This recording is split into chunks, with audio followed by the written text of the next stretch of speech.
وذكر فإن الذكرى تنفع المؤمنين.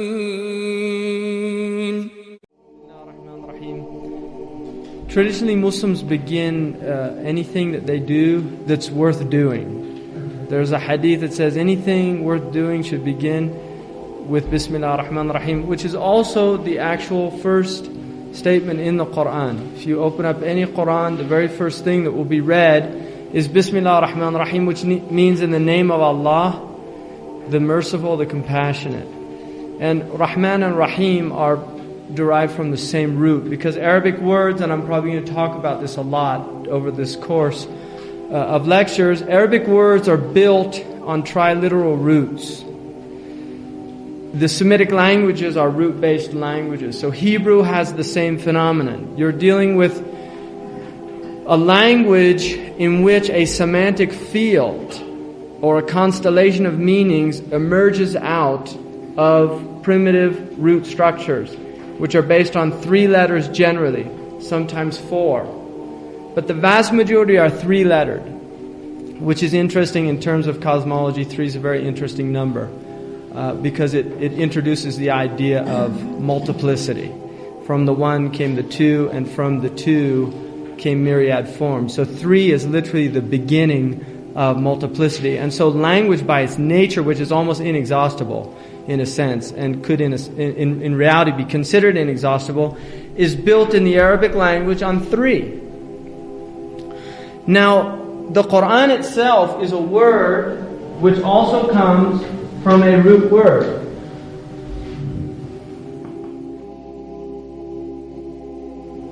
And there's some differences about it, but generally in English it's written like this, and now becoming more popular like this. Generally the word, the root words here are qa, qaf, ra, and ya. And these are 3 Arabic letters. Qaf is really a letter that probably we don't have an equivalent. It's done in using something in your throat by squeezing the upper portion of your throat together and ejecting this sound qa. Qa. So it almost sounds like a crow. But the second ra is similar to our letter R, ra, and then ya. At its root meaning, you get the word for city, which is interesting because it brings in the idea of civilization. And traditionally, civilizations are built on books.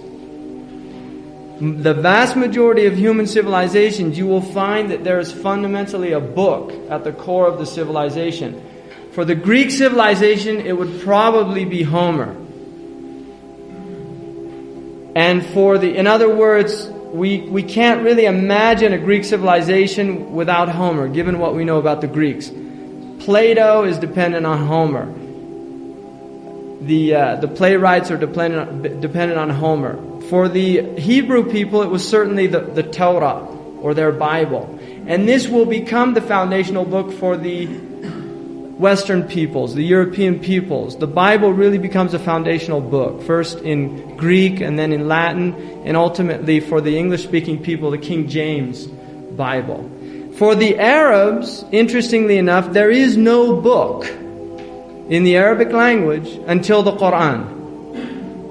There's literally no book. They're an ancient people, and yet there is no book in the Arabic language until the Qur'an. Prior to that, the closest thing that you could consider literary was poetry that was done orally. And there were 7 odes that were quite popular that were hung in the Kaaba, in the house in Mecca, and were honored by the Arabs, the pre-Islamic Arabs, as being the quintessence of eloquence and of the Arabic art form of poetry. So when the Qur'an comes to these people, this is a radical departure from any previous concepts within the culture of knowledge and the transmission of knowledge. The other root that you're going to find in here is the word to recite. Qara'a. And qara'a in the Arabic language means two things. It means to read and it means to recite. So it has an oral and it has a written quality to it. Now, interestingly enough, if you look at, there's a really wonderful book which I recommend, particularly all of you, since you're teachers, if you haven't read it, it's really worth reading, which is called A is for Ox by Barry Sanders. And this book is talking about the fact that orality is the substratum of literacy. If you do not have an oral tradition, you cannot have a literate tradition. And one of his complaints is that our culture is losing its orality. The oral tradition in this culture is dying out because of television and other forms of media in which visualization and not orality becomes the dominant means of raising our children. So if you look at children for the first 5 years of their life, they are oral creatures. They're in the oral world. They're not literate. They're in the oral world. And traditionally what would happen is they would hear stories and their imaginations would be ignited. And this was something that took place in all cultures. Now in this culture, the recent phenomenon is children being raised in front of the television.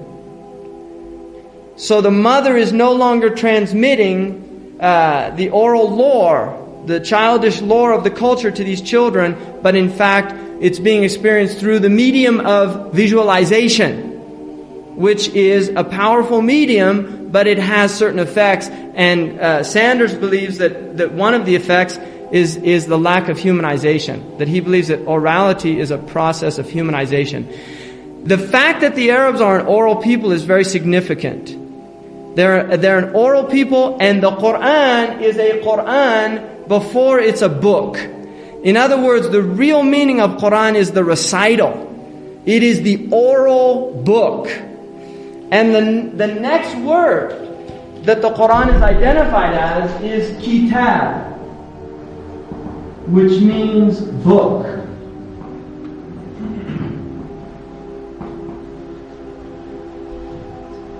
And kataba, the root word, means to join together. It means to join together. So what happens with the Arabs is that in 570 of the Christian era, a boy is born in Mecca to a mother who his father dies prior to that, during her pregnancy, Amina. And this boy is named Muhammad sallallahu alaihi wasallam. And during this time, for the first few years of his life, he is sent to the desert, to the oral Arabs, to learn the language through this tradition of the Arabs in raising. The aristocratic Arabs would send their children to the desert Arabs because they considered that they were the most eloquent Arabs.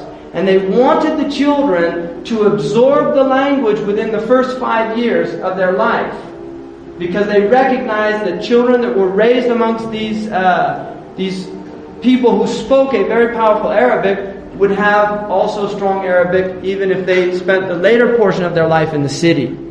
And so during this time, for the first 40 years of this man's life, really from all, if we look at it just in terms of a human life, very little matters of significance occur in this man's life.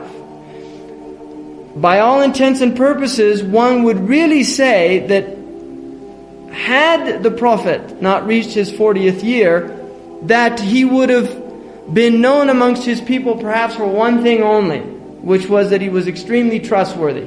He was a very quiet person. He did not speak much. He did not quote poetry. He was not a poet. He was not known to engage in discourse with the people. He was a contemplative person. He liked to go off and reflect on his own. He was known to be extremely kind to poor people, to orphans. This is all mentioned in the tradition. Other than that, he had no aspirations of being a leader within his people, as some people would. He was from an aristocratic clan, but he happened to be from a grouping within that clan that was on bad times, Bani Hashim. Now, just prior to his 40th lunar year. Because the Muslims, when they talk about years, they're talking about lunar years, which is about 11 days short of a solar year each year.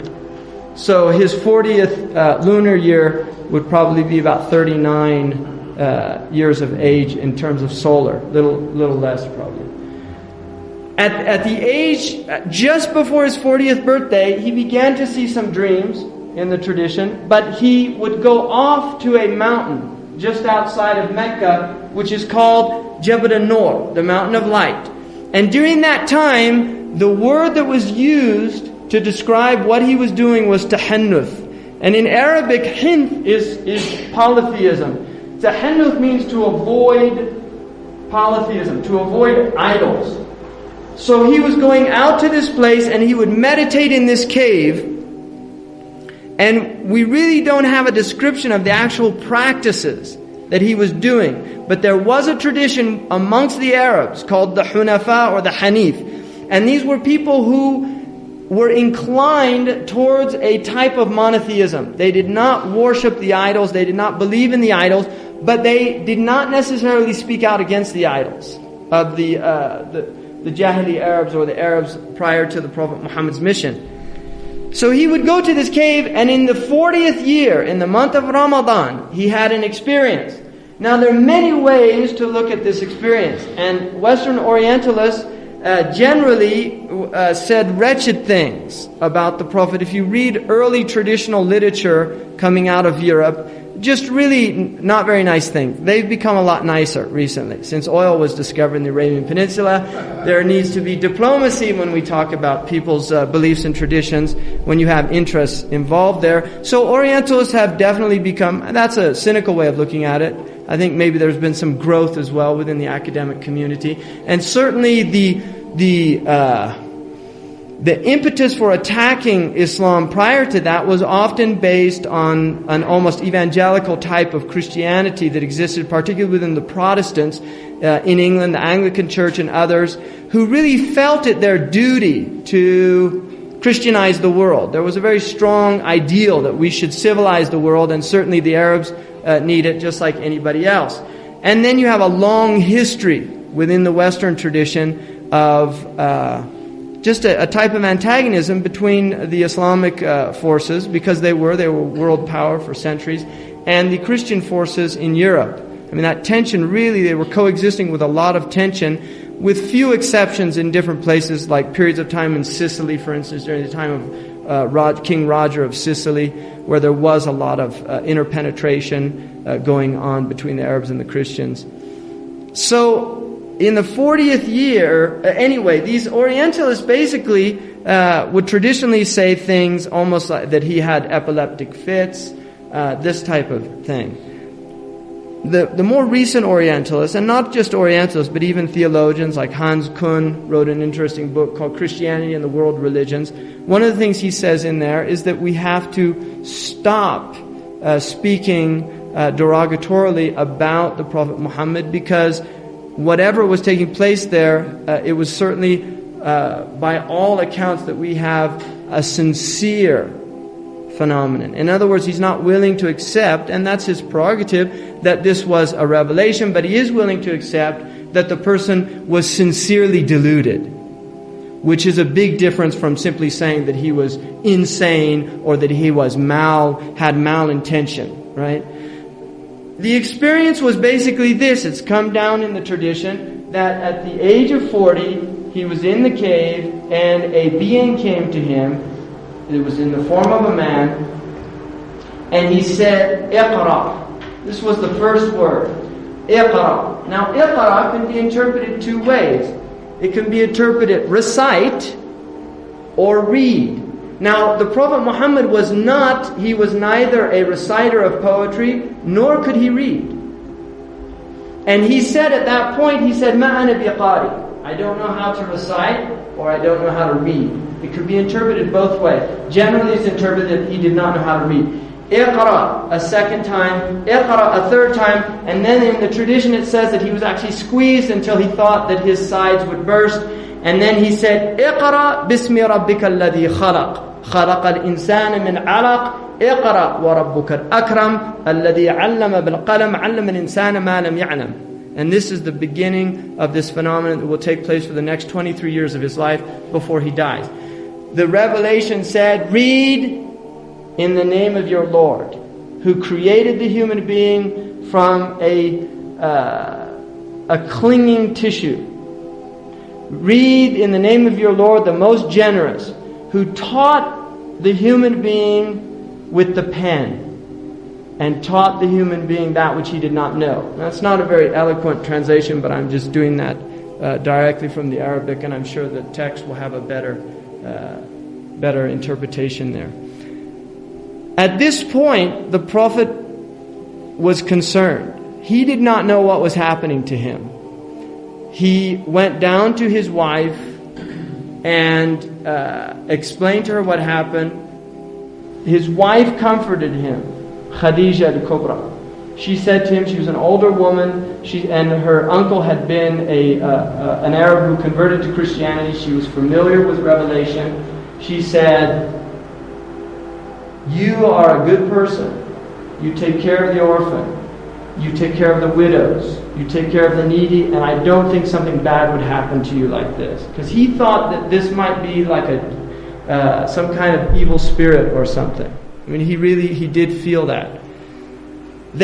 She takes him to her uncle Waraqa bin Nawfal, who had some knowledge of previous books. And he says a very interesting thing.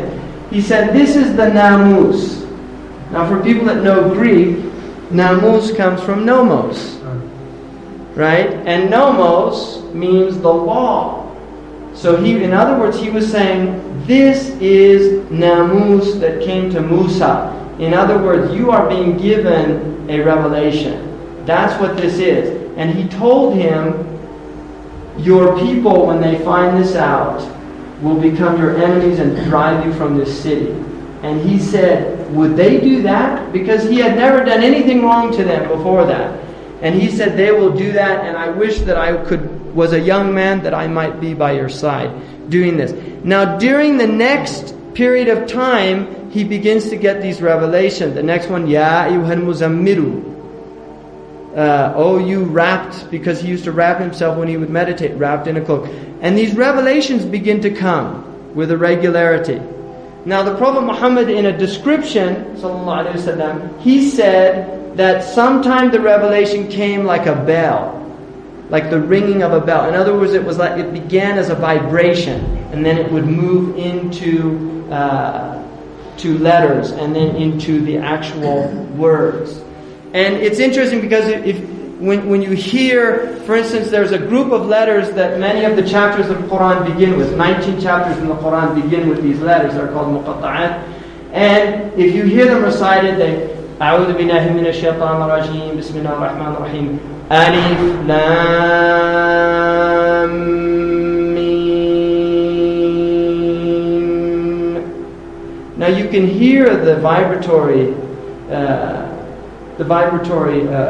force there. And this is how some of these revelations were beginning, literally like a vibration, moving into the material world from another realm, according to the Muslim tradition. During this time, he began to tell close people. And Khadija is the first person who believes him, his wife, which is interesting.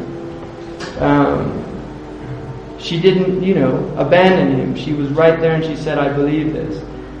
His nephew, who was his cousin, who was living in his house, from his uncle, the son of his uncle, he was taking care of him, Ali ibn Abi Talib, who was a young boy at that time, but he also says that he believes, tells him that he believes in the tradition. And then other people from very close people that knew him. Abu Bakr as-Siddiq was a very close person. But at a certain point, he's commanded to warn his family. So he gathers them all together, and he says to them, what would you say if I told you that there was an army on the other side of the mountains of Mecca waiting to attack you? And they said, we would believe you, because you're al-Amin, you're the trustworthy one. And he said, what would you say if I was a messenger of God? And I was sent to you. And they said, we don't believe you. And they rejected that. And then as more people begin to come into Islam,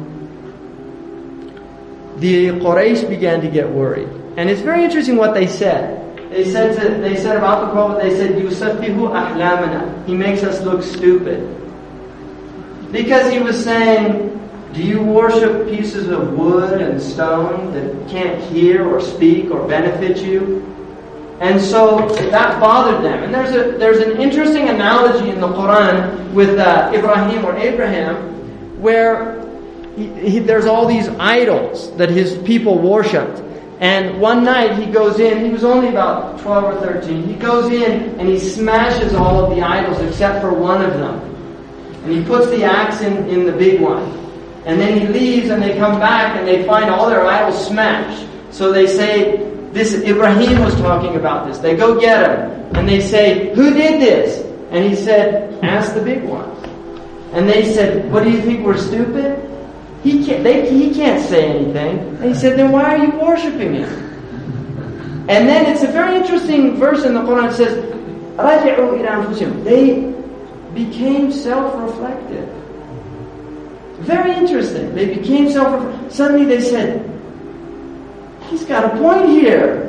Now this became troublesome for them, because at that point a window opens and it can close very quickly, and somebody shouted, "Get rid of him!" Right? And then it becomes a mob scene. Yeah, let's not think about this, let's kill him, right? Now there's an interesting German philosopher, Heidegger, who has a theory about what he calls thrownness. That human beings are thrust into a certain environment, and they literally take on all of these qualities, not based on their own individual reality, but based on what everybody else has told them. And so we learn about the them very quickly. And there are certain expectations within the context of them, the other. Like that we don't belch in public, right? I mean, we learn quickly that there are certain things we don't breach. And they're not things that we chose, they're things that are imposed on us. And obviously they have purpose and we're civilized people, right? We don't do certain things. But also there's a type of, what Heidegger felt was a type of inauthenticity that went with that, because people really hadn't reflected about who they were in their essence or their essential nature. They were really simply only confirming what had been reflected back to them from their culture and their society. And people that break these models, in England they would be called eccentrics. Right? People that don't, and the English actually kind of allow for that within their culture. But you have to be rich, that's a prerequisite. Because if you're poor, they call you mad. But Heidegger felt that a person who had never come to terms with this, he called it an undifferentiated person. They really had never thought that the only reason I'm the way I am is because I grew up in a certain culture and environment. And this culture and environment has completely imposed upon me a way of viewing the world, a language that involves a worldview. All of these things are literally superimposed upon us, and we submit to them without reflection, by and large. Now, Heidegger's solution to it was, he said the only authentic act that you could really do once you realize this was die. In other words, nobody's going to teach you how to die. You will do that very authentically. So he said you become a being unto death. But for the Muslim, and I really think that the Quran really did this to these people, it forced them to look at what Heidegger would call their thrownness. In other words, why are we worshiping these idols? Why are we burying our baby girls alive? People didn't think about it. You see, it's like in certain cultures, I mean, in this culture we have a very serious crisis where there's reflection on both sides with the abortion issue. I mean, there's people who say this is wrong. And we hear that and we have to think about it. Whereas in that culture, nobody was there saying it was wrong. They were saying it was perfectly acceptable. Now here comes a man who starts saying, this is wrong. That's a very strong thing for a people who have not given a lot of reflection to themselves or their cultures. So the Qur'an begins to literally question things very deeply. And the first period which is 13 years, is called the Meccan period. Now during the Meccan period, the dominant themes within the Qur'an are primarily what in Arabic is called Tawheed.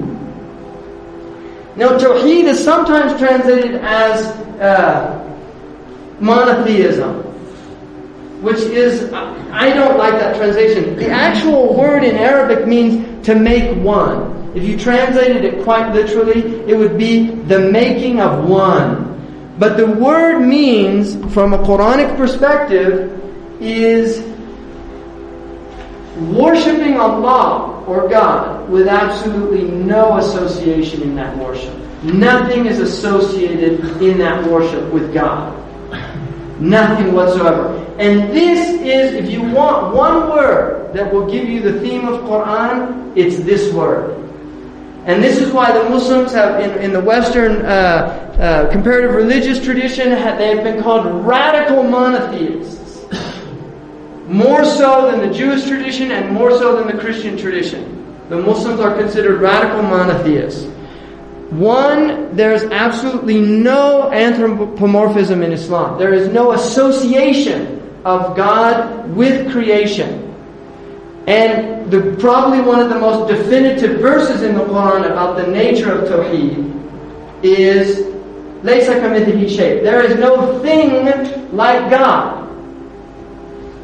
The early community said, whatever occurs to your intellect, God is other than that. The companion of the Prophet Abu Bakr, the Siddiq, the second Khalifa, or the first Khalifa after the Messenger, said, your inability to comprehend God is your comprehension of God. Your inability to comprehend God is your comprehension of God. That is the essence of Tawheed. Now, here's where we get in a problem. We say, if God is unknowable, then how do we know God? Right? Now, it's interesting because within the Christian tradition, the first person to really deal with this issue, I mean, there's probably Tertullian, you might have some inklings of, but the first person really to deal with this issue is probably Kierkegaard, who's a very interesting philosopher. Because Kierkegaard recognizes suddenly that the knowability of God, there's definitely a problem there.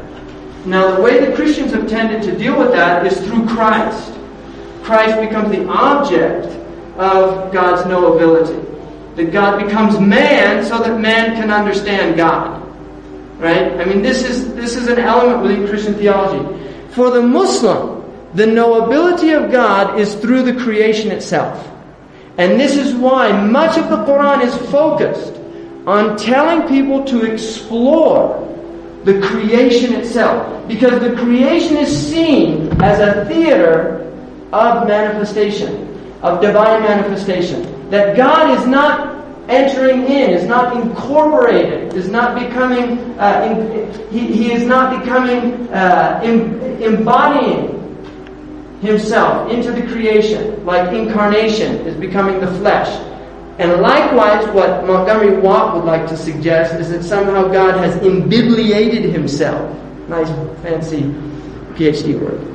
That God became book, right? Which is not true. The Muslims do not look at that, even though they do believe that the Quran is an attribute of God. That this Quran that we have here, we do not say that this is God's, God on earth or something like that. No. Although we do believe that the Quran is the speech of God, and we believe it's the uncreated speech of God, in the eternal meanings that move into the vehicle of language, the intentions of God. That is the speech of God. So Tawheed is a very important theme. The next idea is the idea of Akhirah. And Akhirah means what comes after. It means the end, the hereafter. The interesting thing about the Arabs is the Arabs did not believe in a hereafter. Many traditions have a hereafter. The Arabs did not believe in a hereafter. They thought, this is it. When you die, it's over. And they said, if we're bones and dust, will we be brought back to life? The Quran says, the one who created you the first time is capable of creating you a second time. In other words, the fact that you've come into existence one time, a second time, even by our own logic, would seem to be easier. Because if you've made something one time, it's generally easier the second time around. Right? So there's the logic behind that. So the Arabs denied this idea of akhirah or the next world. Now the next world in the Qur'an is quite descriptive. And traditionally the Europeans often had a difficult time with it because there are aspects of it that are quite sensual.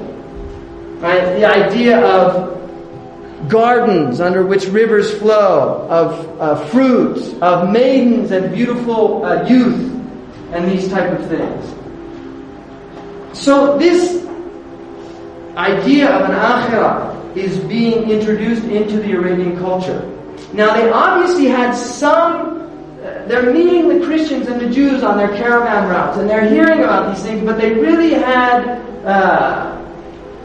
an attitude that was basically characterized as disbelief. They did not believe in some other world. They thought this is it, and for them the world was what they called muru'ah, was virility, manhood, chivalry, poetry, women, wine. This was really the environment of the era, and they praised these qualities and they praised these aspects of the world. And much of their poetry is about wine and women. Right? I mean, this is what they were interested in. Suddenly you have a book that's radically challenging that worldview. Radically challenging it. Very powerful experience for these people that are forced to begin to think about these things.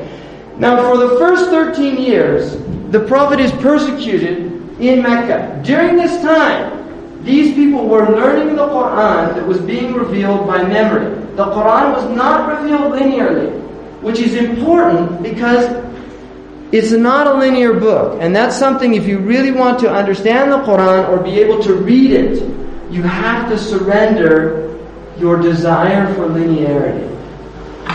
Right? Plato would probably have been able to read the book. Aristotle, definitely not. He would have had a very hard time with this book because it does not begin in the beginning and end in the end. It just doesn't work like that. So in a sense, what the Qur'an really is demanding from people is that they submit to the book itself. And I think it's very fascinating that the first verse of Qur'an after the opening chapter is Alif Lam Mim. 3 letters, nobody knows what they mean. Every commentator on the Qur'an will ultimately say about these 3 letters, God knows what they mean.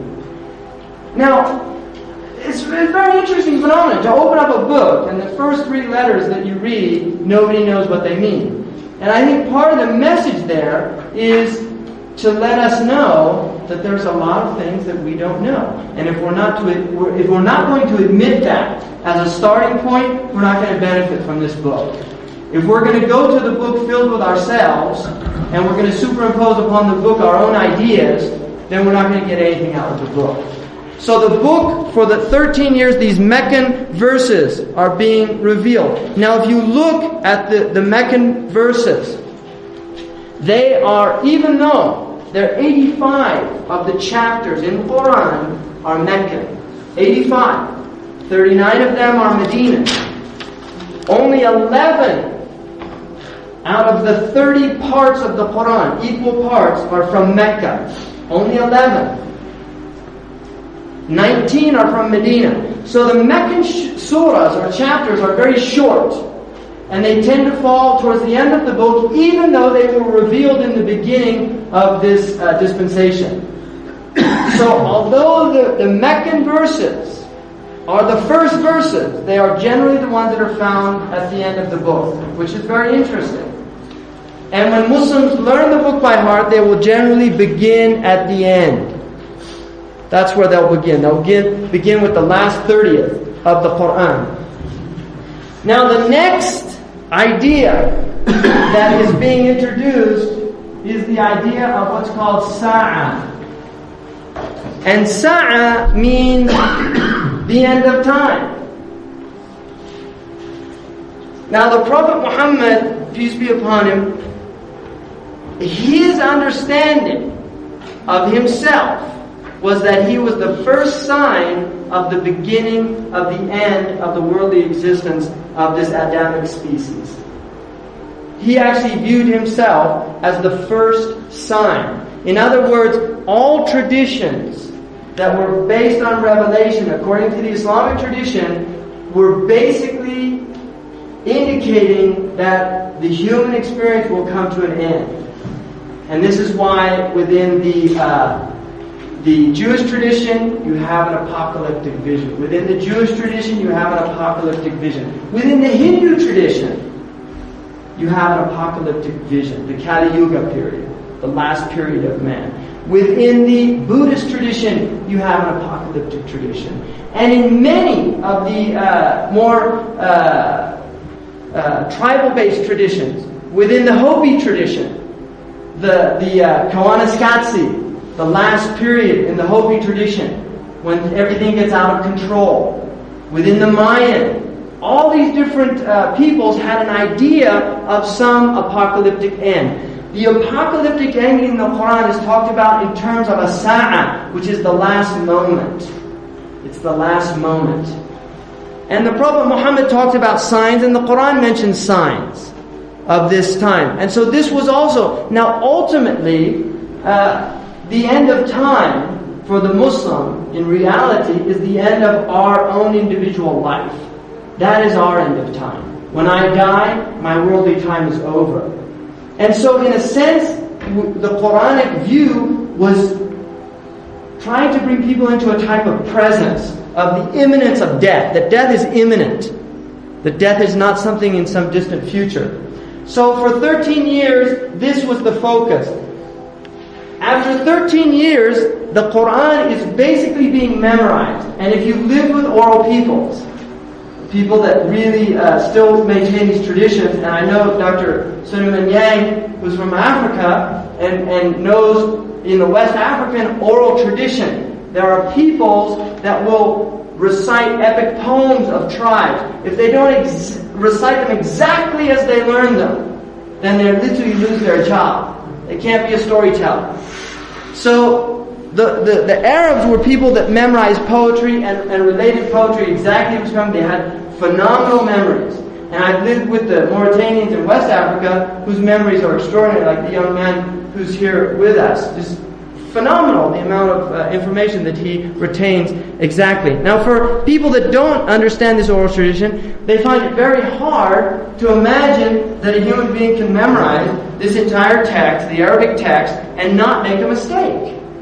Now I can bring that young man here, and I can read the Quran, and I can purposely leave out a verse, and he'll correct me immediately.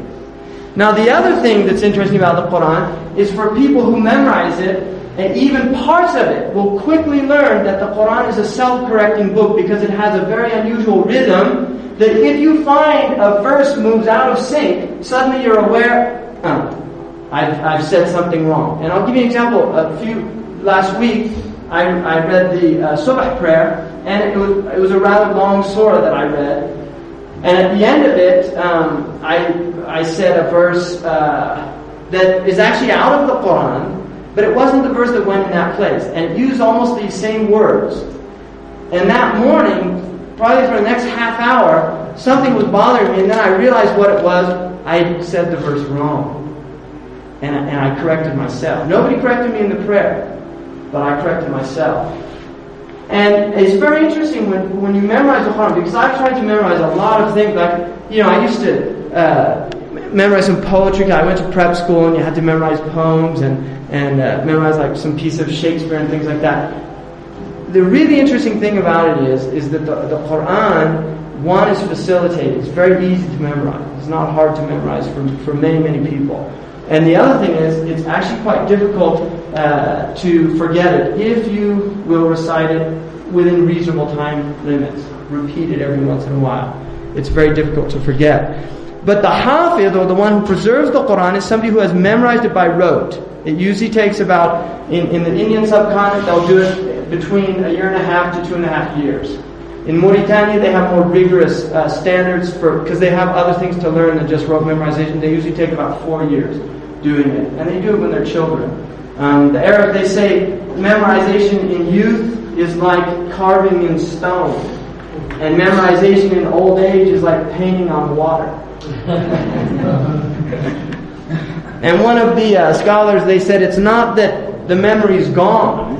It's that we've got too many worries when we get older. Children, they don't have to worry, so it all just sticks there. Whereas you get older, you're thinking about a lot of other things. But it's still phenomenal what we memorize. So during these 13 years, the Qur'an is being memorized this way. It's also being written by the few people who know how to write it. Because most of the Arabs were illiterate. And the Prophet Muhammad said in a sound transmission, he said, we are an illiterate people. We don't read and we don't calculate. So he was admitting that about his people. The Qur'an itself says, هُوَ الَّذِي بَعَثَ بِالْأُمِّيِّينَ رَسُولًا. He's the one who sent amongst the illiterates a messenger. يَتْلُو عَلَيْهِ آيَاتِهِ, that he recites to them his signs.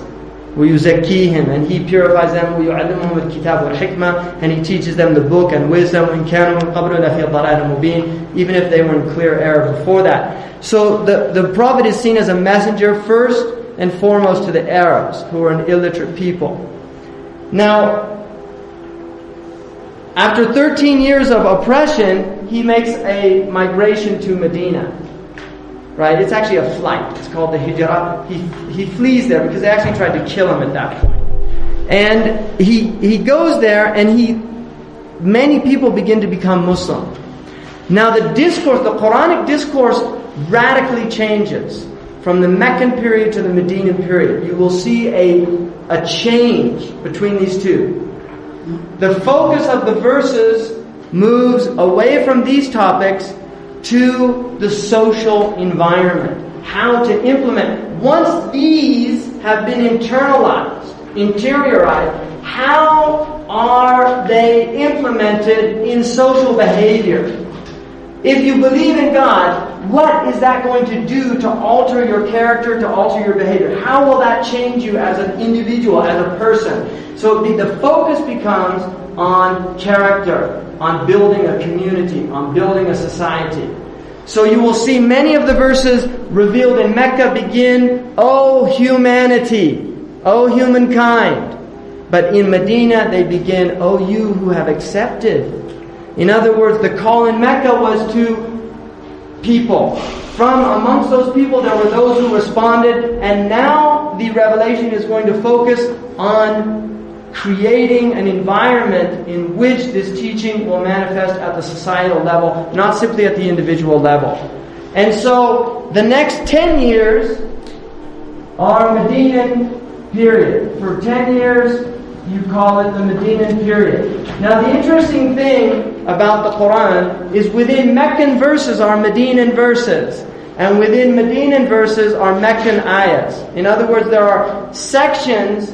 Because over the 23-year period, according to the tradition of the Sunni Muslims, during this period, it's our belief that Gabriel was coming to the Prophet and telling him the order that the Quran should be in.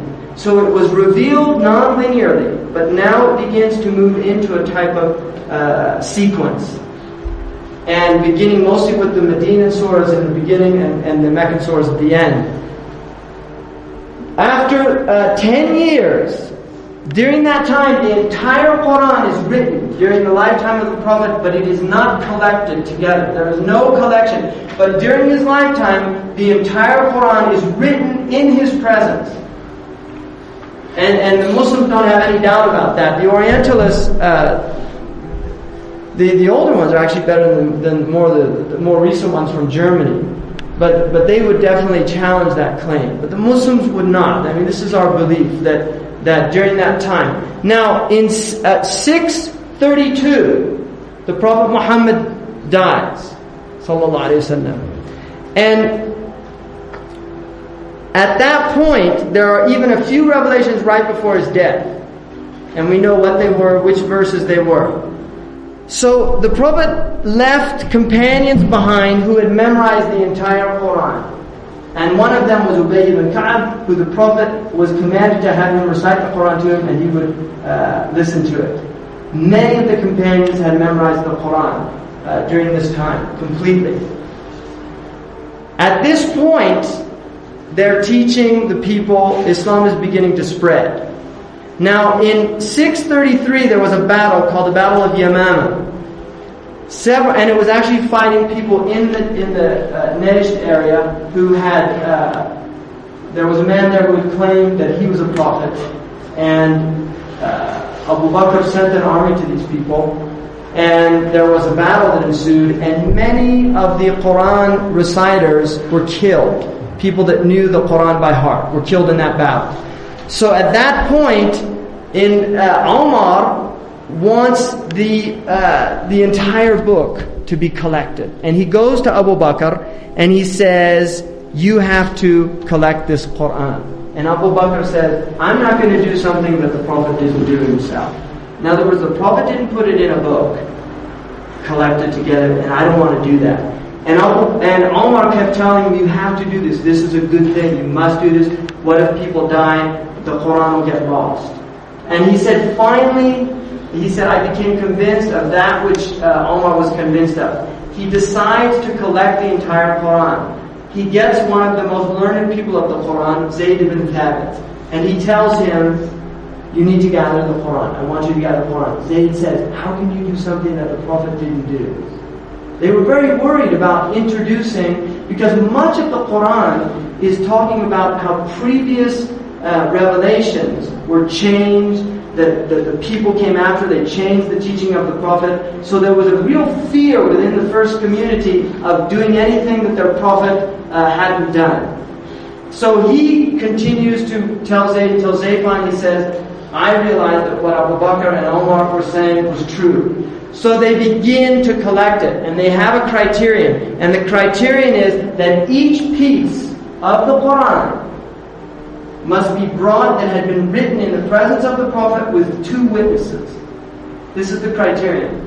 And this takes place during that period. It took them a while to do this, and they did this, and there's only one verse. There's 2 verses at the end of Surah At-Tawbah, which is the chapter of repentance, that they could not find 2 witnesses. They only had one, Khuzaymah. Now, Khuzaymah, who was an Ansari from the people of Medina, there is a tradition that says that a man from the people of the book came to the Prophet and he disagreed with the Prophet about something. And there were no witnesses.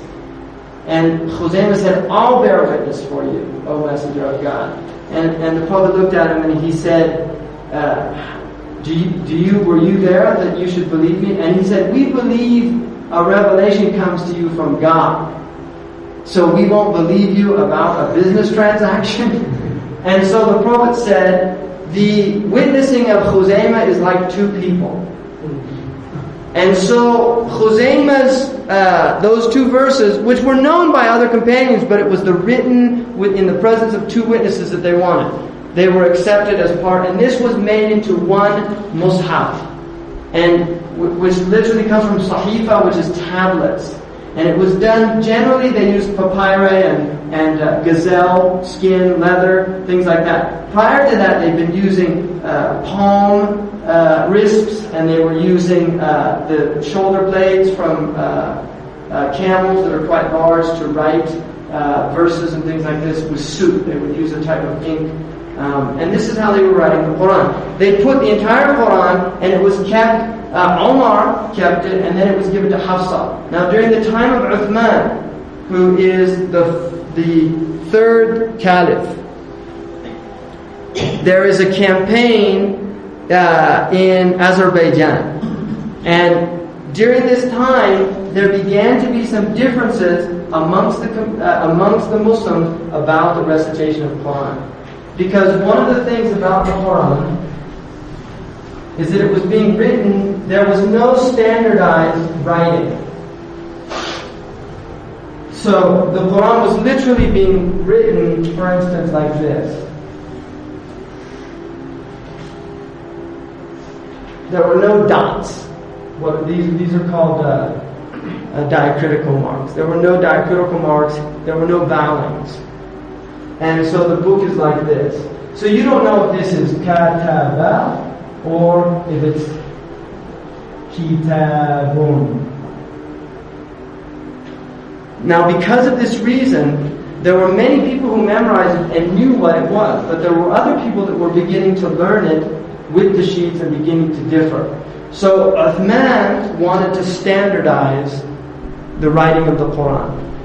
And this is done 658. The Prophet ﷺ dies in 632. So Uthman begins to set out and standardize the Qur'an. And again, Zayd and 3 companions prepare, they go back to this mushaf of Hafsa, and they prepare the Qur'an according to Uthman's recommendations.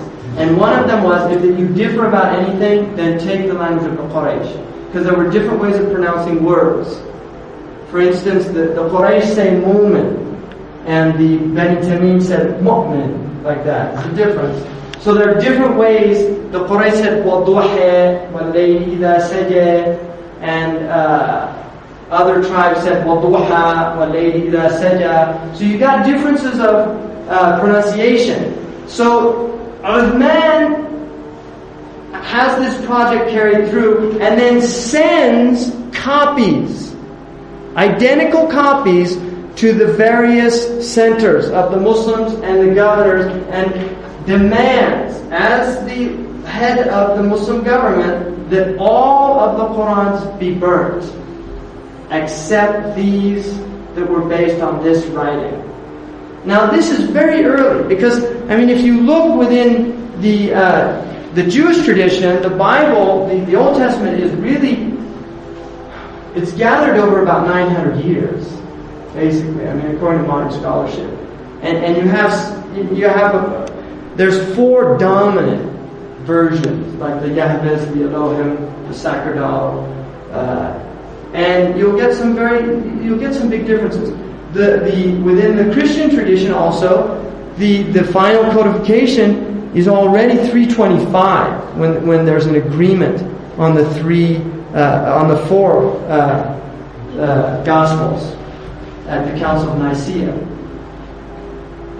The companions of the Prophet himself were the ones that gathered and did this, and they were people who memorized the entire Quran from the Prophet based on this oral tradition. So the Quran itself, and this is really important to understand, the written Quran is not the primary source in which the Quran is protected. It is protected through oral transmission. This is used, 1, for people who don't memorize the Quran, and 2, as a crutch for people who memorize it to go back and be reminded if their teacher isn't there or somebody else who isn't a hafiz. But I guarantee you, when they finish a printing of Quran, they send it to people who memorize the Quran orally to check it. They don't check it against other Qurans. They send it to several huffaz, or the people who memorize the Quran, and they will look at it. Imam al-Qurtubi tells a very interesting story in his tafsir, in his commentary on the Quran, under the words when the Quran says, "Inna nahnu nazzalna dhikra wa inna lahu lahafidhun." We have revealed this reminder, and we have taken it upon ourselves, meaning God. It's like a royal we in Arabic. And we have taken it upon ourselves to protect it. Imam al-Qurtubi says that there was a Jewish man who wanted to find out from the 3 traditions about their books. And so he took a Torah and he copied the entire Torah in Hebrew. And he put mistakes in it specifically. He went to a rabbi and he gave him the Torah and he asked him to read the entire Torah and tell him if it was a good addition. When he came back, the man said it was an excellent addition, even though he knew there were mistakes in it. When he went to the Christian, he did the same thing with the Gospels. And the Christian also said that it was an excellent edition of the Gospels. He did the same thing for the Quran, and he went to a Muslim scholar and asked him to read it, and he had his mistakes in there, and the Muslim scholar told him when he came back, you have to burn this because there's mistakes in it. Now, if this is like an apocryphal story or a hagiographical, I don't know, it's historical validity, but I think the point is very well made. that the Muslims really do view the Qur'an, and rightly and justifiably so, as a book that is preserved since this early time. Now, in terms of what exists today, the Qur'an, we definitely, without any doubt, by even the consensus of Orientalists, have several parts of the Qur'an from early 1st century Islam. There would be some debate amongst Orientalists whether there is actually an edition of the Qur'an that goes back to this original Uthmani edition. The Muslims would say that there are 2, possibly 4. There's a copy now which is called the Samarkand copy, or Samarkand, which used to be southern Russia, which is now in Tashkent. And it is definitely a 1st century, but is it one of the original Uthmani? The Muslims believe it is. And there is also one in Egypt that definitely goes back to the year 68 after Hijrah. Without a doubt, it's on gazelle leather, which lasts an incredibly long time. And then you also have an edition which is in Najaf in Iraq, which is says at the end of it, and it's written in an authenticated Kufic script from that first period. It says at the end that this was written by Ali, the 4th Caliph. So we believe that we do have original text from this first period.